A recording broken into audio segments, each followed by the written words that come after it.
I wish that I could have knocked him out at the start. But as we saw, he came to my ears and whispered, "Please be easy on me." He thought I'm Mike Tyson, and I will follow his script 40 seconds after I broke the clown's jaw. We are boxers, not content creators. Like, they're suing me for something I didn't do. It's just the most bullshit thing. And I literally had to pay them a lot of fucking money. So here's the reality nobody saw coming. Jake Paul isn't just dealing with a knockout loss anymore. He's caught up in a Netflix lawsuit that could completely destroy his boxing empire. This situation has spiraled way beyond what anyone expected. And just before legal teams got involved, this was supposed to be his biggest test for legitimacy. Now the same event has revealed contracts, personalities, and a business approach based on hype rather than substance. I heard that Gervonta Davis was being very difficult to work with and Netflix was just waiting for a reason. Yeah, we think he broke his jaw. He's fine. We met with Netflix afterwards. He took a shower. He drove himself to the hospital.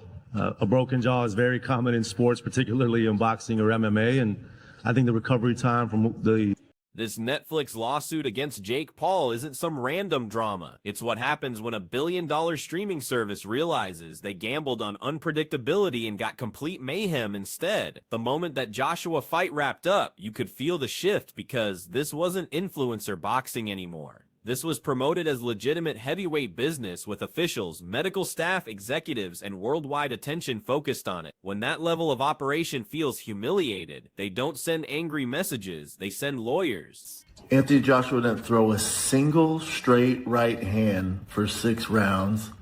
Look how quickly everything changed direction. One moment, Jake enters with his fearless brand turned up to maximum. Then suddenly executives are reportedly questioning why the event they funded turned into medical emergency footage and canceled matches.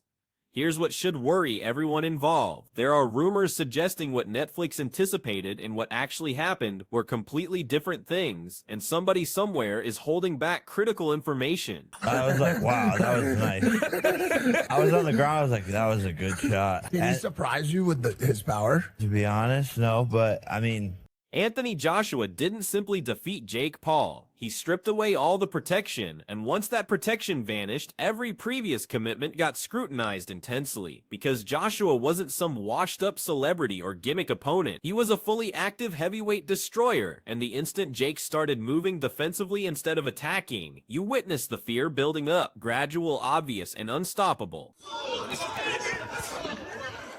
Looks like Jake Paul is trying to bait him into something, but he's the one that's hit the canvas twice in this round. Incredible.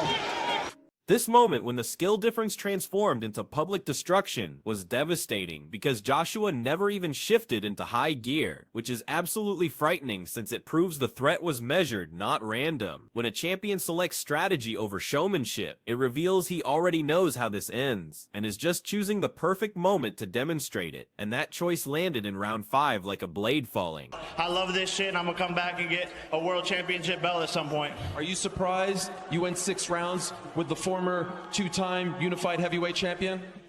Honestly, I'm not surprised. I just got tired, to be honest. Those 2 knockdowns didn't just floor Jake, they shattered the fantasy because these weren't fortunate connections. They were the product of exhaustion, terror, and steady punishment, and anyone claiming otherwise is fooling themselves. By the 6th round, it wasn't about heart anymore, it was about physical limits, and your body never lies, even when your image does. I'm a little fucked up. But will you take care of me forever and ever? Listen, I'm talking honestly here. I won't sugarcoat what happened in there. I think I pissed him off. What were you telling him? I was just saying, fuck him.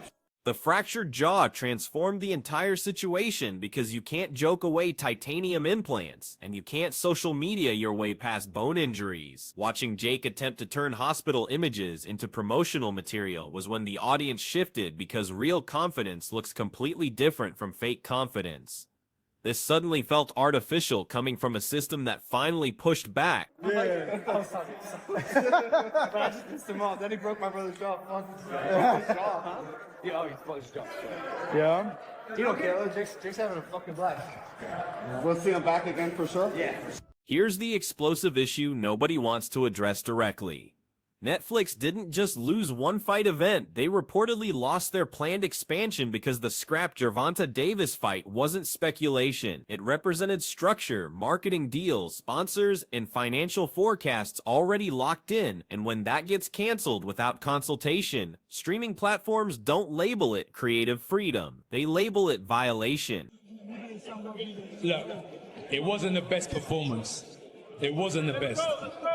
The end goal was to get Jake Paul, pin him down, and hurt him. A $100 million legal case doesn't emerge from misunderstandings. It emerges from betrayal, and the term intentional appearing in these reports should terrify anyone who comprehends legal agreements, because intentional means you understood the results and proceeded regardless. If that gets established, it doesn't just damage Jake.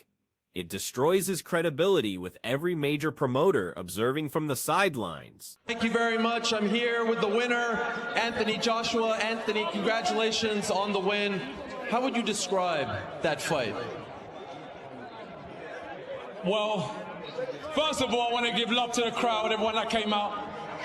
I really do appreciate everyone in this venue. Consider this question honestly. Why would a corporation like Netflix destroy such a profitable partnership unless something backstage went seriously wrong? This cannot be accidental because the confidence disappeared immediately, and suddenly the story changed from combat to contracts. And when legal teams replace boxing gloves, the battle is already finished. Because it's a civil lawsuit and it's just allegations. It's not criminal. So there must be some. This is where the destruction goes deeper, because losing to Joshua was manageable, but losing the trust of major platforms is toxic, and sponsors don't make dramatic exits. They disappear, and future discussions begin colder, more distant, more demanding, and once you're marked as unreliable, that reputation doesn't disappear regardless of how vocal your supporters are. Jake Paul, he's done really well tonight.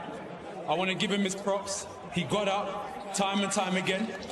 It was difficult in there for him, but he kept on trying to find a... Something else that keeps bothering me is how relaxed Joshua appeared afterwards, because composed champions don't feel worried, and worried people don't file lawsuits. They move forward, but Netflix didn't move forward. They intensified their response, which indicates this isn't about pride. It's about losing control and someone attempting to regain it before more secrets emerge. I don't like it. Even Anthony Joshua had some class and, apologized to me. Did he really? Yeah.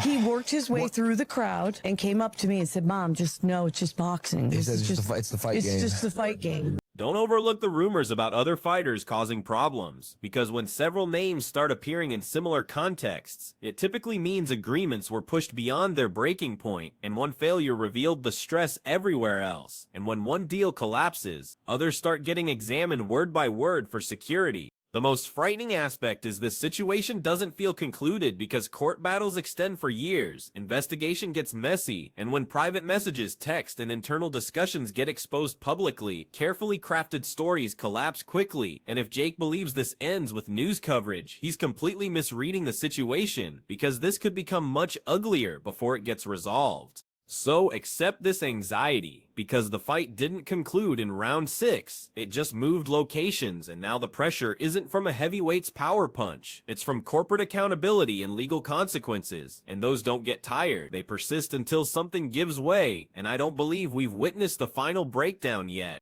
What really becomes clear after everything is the understanding that the Joshua fight wasn't the cause, it was the catalyst. Because organizations don't crumble from single impacts unless they were already weakened, and everything surrounding Jake Paul's boxing venture had been stressed for a long time before that evening. The gap between bravado and actual skill is the theme connecting everything, because bravado can generate ticket sales and media attention, but real ability is what keeps business partners comfortable. And once Joshua revealed that gap, every investor stopped wondering how massive the next show could become, and started calculating how expensive the cleanup would be. There's a huge distinction between losing an athletic competition and disrupting a corporate strategy, because athletes lose regularly. But when a fighter becomes central to a platform's plan, their individual choices suddenly carry business-wide impact. Netflix didn't join boxing for excitement or unpredictability, they joined for reliable results at scale. But investing in an unstable personality only succeeds if that instability remains contained within the competition and doesn't leak into agreements, timing, and sponsor relationships.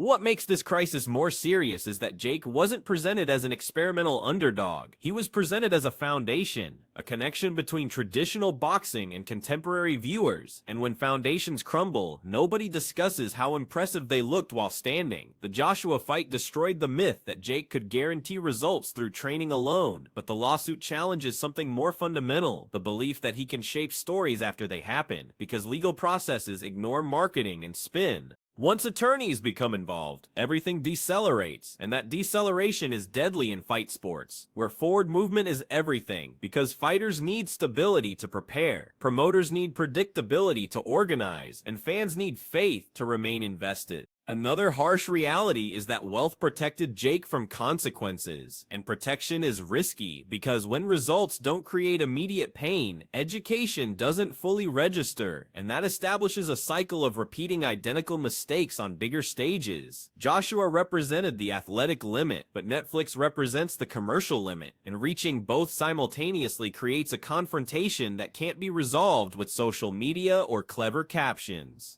There's also a transformation occurring in how celebrity boxing gets viewed, because viewers are beginning to distinguish novelty from authenticity more clearly, and once that boundary solidifies, it becomes more difficult for future events to confuse it again. What's remarkable is how rapidly the conversation shifted from questioning Jake's bravery to questioning his dependability, because bravery is personal opinion, but dependability is absolute. You either deliver or you fail. The lawsuit story recontextualizes the Joshua defeat as evidence of a broader issue rather than one mistake, and corporations react to patterns, not individual events. This whole situation also reveals how little flexibility exists once you expand, because what seems like freedom at smaller levels seems like carelessness when hundreds of millions are at stake. There's an important warning here for fighters seeking fame, which is that fame amplifies failures as much as victories, and the further you rise, the less patience there is for chaos. Jake's identity was constructed on shaking things up, but disruption without foundation eventually frightens the same partners who supported it, and that's the contradiction he's currently confronting. The boxing industry remembers business relationships for decades, and reputations aren't only built inside the ring. They're built in meeting rooms where choices about upcoming fights quietly happen, and even if the legal trouble resolves positively, the damaged perception remains, because promoters and platforms don't forget who complicated their rocos, especially when other options exist.